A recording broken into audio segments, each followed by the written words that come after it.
So it's the morning after, you know, Charlie Kirk was murdered and assassinated, actually.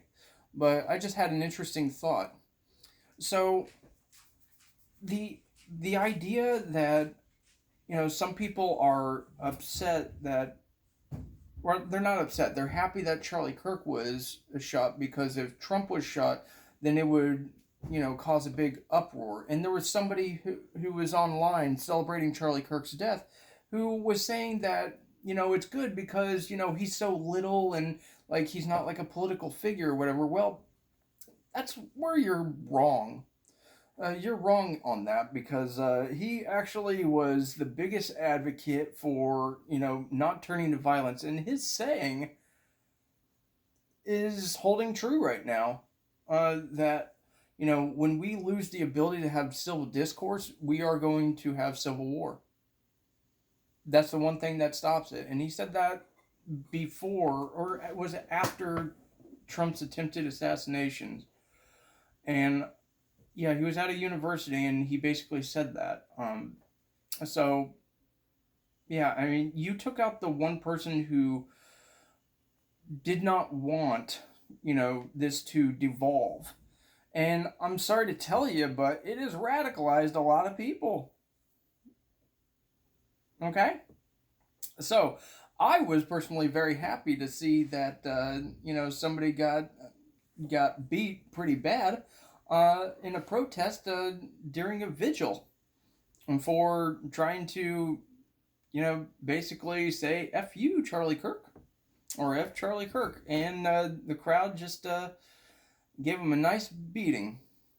I thought that was beautiful. That's exactly what needs to happen. And that should have been happening a long time ago because this is not a. We are no longer humanized here. You understand? We're no longer humanized. We have been dehumanized for well over a decade. They call names, they do everything they can to indoctrinate and dehumanize.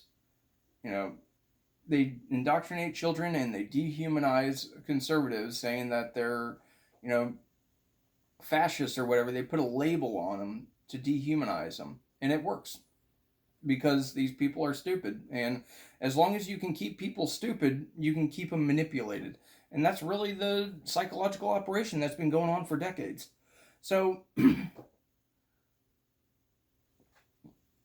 reason why Charlie Kirk's death is more significant than Trump, because Trump is a political figure.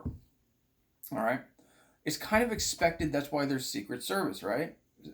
Political figures have always been targeted with assassination. It's still a thing going on, right? Well,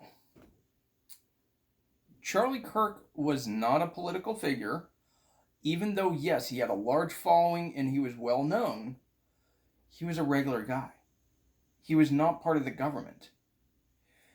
He was not forcing anything on anybody, okay? And so, when this happened,